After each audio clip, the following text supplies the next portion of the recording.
So, I was scrolling through a friend of mine's channel, and I saw something that sparked an interesting thought in my brain. He went ahead and made a video on the top 10 must-have weapons in Save the World. I clicked through it. It's a very good video. You should definitely check it out. The link is down below. I am absolutely borrowing this idea because when I clicked through it, I saw that I kind of disagreed with a few of those. You know, Aiden plays this game a little different than me. He has his own opinions, and I am a very analytical person. I have covered this game extensively. This is only going to be 10 recommended weapons. If you guys want a video on all of the best weapons in Save the World, it's my most popular video on my channel for a reason. You should absolutely check it out. The only key thing missing from this video is the Plasmatic Discharger. We're going to talk about that. Don't worry, this video's got you covered with pretty much everything else. So, let's get into this list. We're not going to be going in any particular order. I just want to start with 5 very fundamental weapons that will absolutely help you forever, and then 5 extremely good weapons that are going to be more so towards my opinion, and a lot of them are damage based, so you know it's definitely a beast tier list. Starting off with the first one that I want to talk about is the Xenon Bow. This is going to surprise nobody. This weapon can basically do it all. I don't like calling any weapon the best weapon in the game, and I'm not doing that here, but the Xenon Bow is probably the best general use weapon in the game. Being locked to energy means that it can just affect every element kind of normally. It does 75% damage to elemental targets. It can break quest items. So if you need to break gnomes or arcade machines or whatever, you just shoot your Xenon Bow across the entire map and break everything at once. This is extremely useful in Ventures, and that's why every Venture season, the first weapon everybody's looking for is the Xenon Bow throughout the season. It's a very, very strong weapon. Its single target damage is rather low. Its crowd clearing is unmatched, and the affliction damage helps on top of that. I highly recommend affliction on this. Don't use slowed and snared. If you want an amazing bow that's excellent at crowd clearing and has amazing single target damage, that's where the second weapon I want to talk about comes in, the vacuum tube bow. Aiden also had this one in his list, and I have to agree. The vacuum tube bow does the most damage of any bow in the game. Its single target damage is not the highest in the game. I actually have a top 10 bows video, link to that down below if you guys want to get more information, but I'll say the short version here. Its crowd clearing, when paired with Stoneheart Farah, creates this beautiful chart that my mom put on her refrigerator. It shows that when you hit an enemy, it chains lightning and Farah, and then the lightning chains Farah again. You can hit about 36 targets or 37 targets with one hit from the vacuum tube bow with Stoneheart Farah in the lead. It's an insane amount of damage. It chains a ridiculous amount, and if you charge it up to halfway and get that lightning going every time, the vacuum tube bow is one of the best weapons in the game. If you guys are watching this video close to its release, you're also going to be seeing the Frozen Fjords Venture Zone. This is only available for a fifth of the year, but we are actually in an ice storm as well. So for 1/5 of the year, and honestly throughout the year, if you can find an ice storm mission, vacuum tube bow and that chain lightning damage is incredible. Now the third weapon I want to talk about is probably going to surprise nobody. It's the Potshot. This weapon is honestly just the best single target weapon in the game. On paper, the Storm King's Wrath is a little bit better than it, but I'm not talking about mythic weapons in this list, because if you have mythic weapons and you're the appropriate power level to have mythic weapons, you don't really need this list. All of them are great. You should work towards that in the end game. Call that number 11 through 15 on this list if you want, but the Potshot is a non-mythic weapon that does an insane amount. It does an insane amount, so much more than it actually shows on the sheet. In fact, for some reason, it's doubling its damage a significant amount of the time. So when you're shooting this in-game, it's doing a lot more than it should, and it's awesome. In fact, it's why I have 4 different copies of this, because mini-bosses do not like the Potshot. This weapon can be any element, which means if you have a water mini-boss, you just pull out the nature Potshot, do a ton of damage. If you have a physical mini-boss, you pull out the physical Potshot and do a ton of damage. If you only have one Potshot schematic, I recommend physical, because a lot of people use this in the Storm King fight. Those mini-bosses can only be physical. In the main game, doing physical damage versus elementals, not great. So maybe an energy copy could be good, but fluxing multiple copies of this and then perking them as seen here is the best way to go. It's super, super strong. I use it versus every single mini boss that's not a smasher, because like I said, it's unparalleled, unless it's a smasher. If it has the smasher model, if it is a smasher mini boss or a regular smasher miss monster, especially in the Storm King fight, and even the Storm King end phase, yes, that was a 3-second clip of the Storm King dying,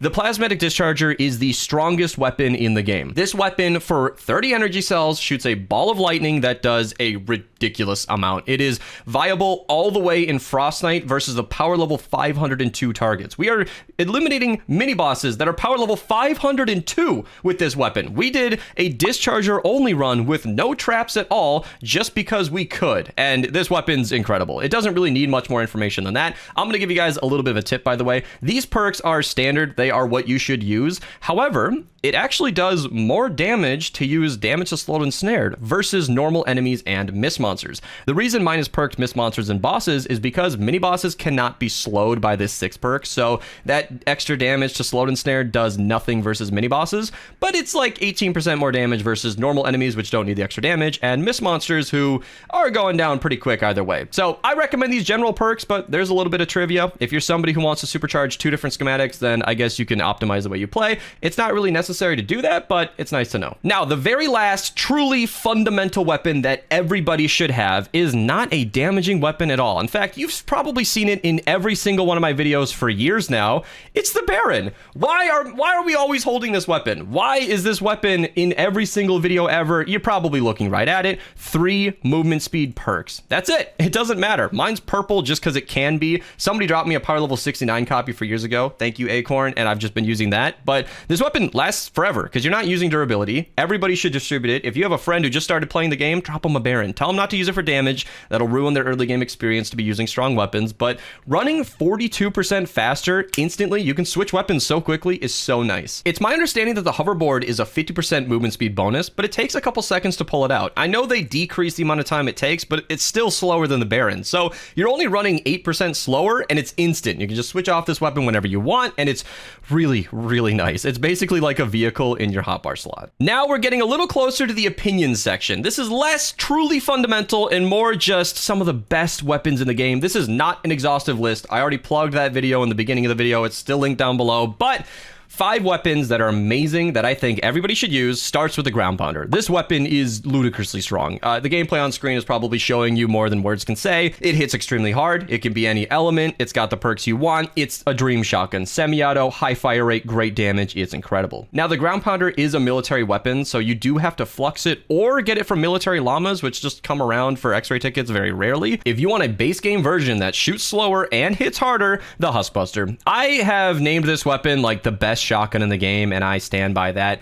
Its crowd clearing is a little loose because you do have to spray your pellets and shoot enemies one at a time, but affliction damage should chip them away, and most enemies aren't surviving one hit from this weapon anyway. Its slower fire rate and higher single target damage means that you are extremely ammo efficient. You're not wasting any ammo. You shoot an enemy once or twice and they're usually dead. Miss monsters rarely take more than half the mag, and it's a scavenger weapon. There is technically the Stampede in the game, which has identical stats to the Husk Buster, except that it's more expensive to craft and its durability is a little bit higher. That is proportionally favorable to the Husk Buster. What those big words means is that the Husk Buster is more ammo efficient. You are getting more shots from this shotgun for less resources spent, so your Sunbeam and your Oxidized Mineral Powder and your planks will be saved. It's still 1 power cell, but you can't be too greedy. This weapon is an enormous amount of power for an extremely efficient cost, and its perks, like I said, it can be any element. It's great in all situations. This is one of my favorite weapons in the entire game, and considering it's a base game weapon that's available in missions almost every week, you should absolutely pick up a copy, and you won't have to look far to get one. Now, taking a step back from damage for a second, I want to talk about the Obliterator. This weapon is really good for breaking down houses. Like, it sounds a little weird, but when you've got a house or a general structure in front of your defense and you need to clear it efficiently and cheaply, you can use the Obliterator. A little bonus tip, in my opinion, is that I use a Cannonade. It's a little more expensive to use a rocket launcher to clear houses, but it does the job better.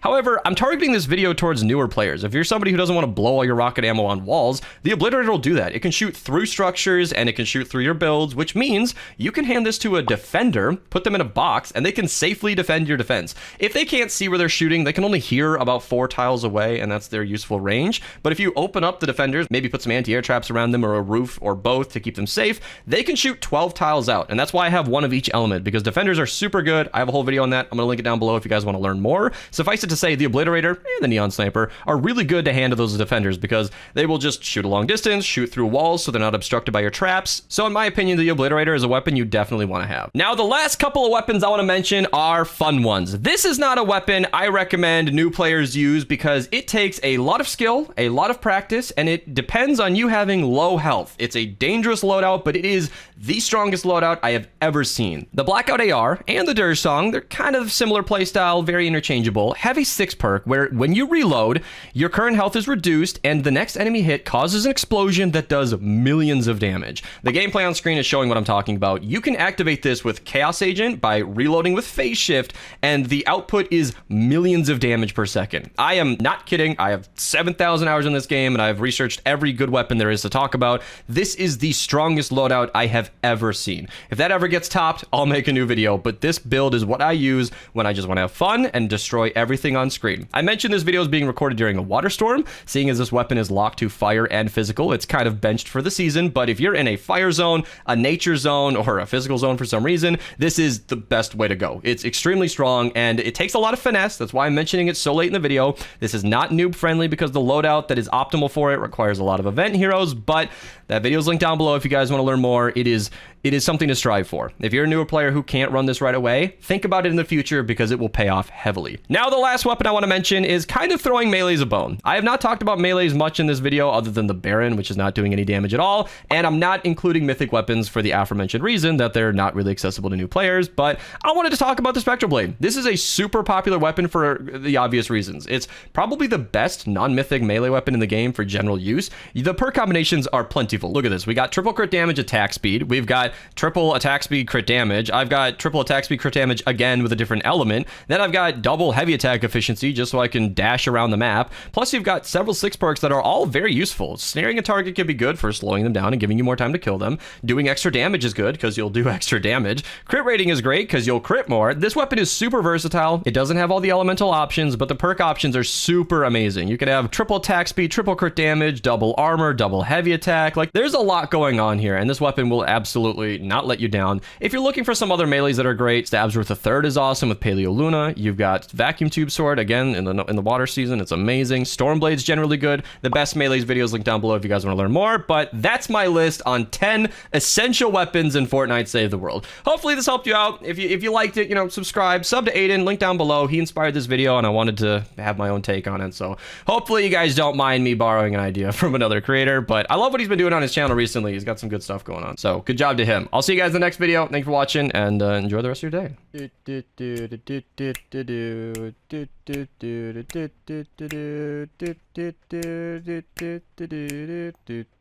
And then